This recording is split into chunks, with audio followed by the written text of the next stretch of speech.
रिक्षा आणि टॅक्सी चालकांसाठी मराठी भाषेची सक्ती करण्याचा परिवहन विभागाचा निर्णय जरी पुढे ढकलण्यात आला असला तरी सुद्धा त्याची पूर्वतयारी आता पुण्यामध्ये सुरू झाली आहे। त्यामुळे पुण्यातील रिक्षा चालकांनो आता फक्त रिक्षा चालवून भागणार नाहीये तर मराठीही शिकावीच लागणार आहे।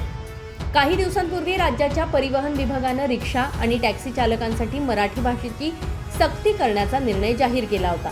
मात्र या नियमाची अंमलबजावणी सध्या पुढे ढकलण्यात आली आहे। तरीही पुणे आरटीओनं मराठी शिकवण्याचा उपक्रम सुरू केलाय।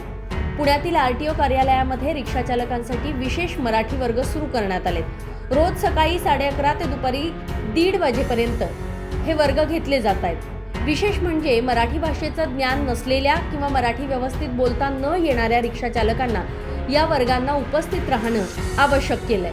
आरटीओच्या अधिकाऱ्यांकडूनच मराठीचे धडे दिले जात आहेत आणि प्रवाशांशी संवाद साधताना मराठीचा वापर वाढावा हा या उपक्रमामागचा उद्देश असल्याचं बोललं जात आहे। 9 वाजल्याच्या नंतर जर कोणी प्रवासी तुमच्याकडे आले पुणे स्टेशनवर आणि त्यांना जायचं येरवड्याला, तुम्ही काय सांगाल त्यांना? सोडणार ना?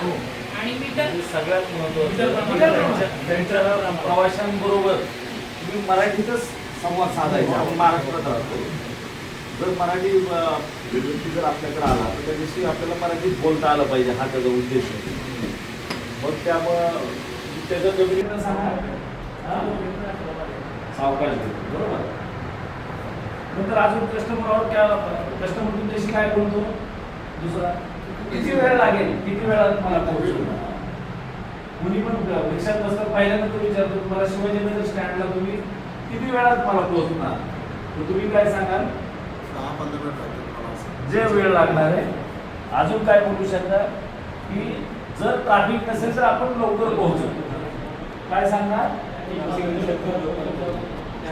आप एक बार क्या बोलायचे, किती वेळ लागणार? जर ट्रॅफिक नसेल तर लवकर पोहोचू, ट्रॅफिक असेल तर थोडासा वेळ लागेल। हा मराठी सोपी भाषा आहे, प्रॅक्टिस केली की बोलायला येणार। परमिट नूतनीकरण, बॅच संबंधी प्रक्रिया किंवा इतर आरटीओ कामांमध्ये अडचणी येऊ नयेत यासाठी चालकांनी हे वर्ग गांभीर्यानं घ्यावेत असे आवाहन सुद्धा करण्यात आलंय। मराठी सक्तीचा नियम जरी सध्या पुढे गेला असला तरी पुण्यामध्ये मराठी शिकण्याची मोहीम मात्र वेगानं सुरू झाल्याचं चित्र सध्या पाहायला मिळत आहे। Bureau report, Lokmat video, Pune.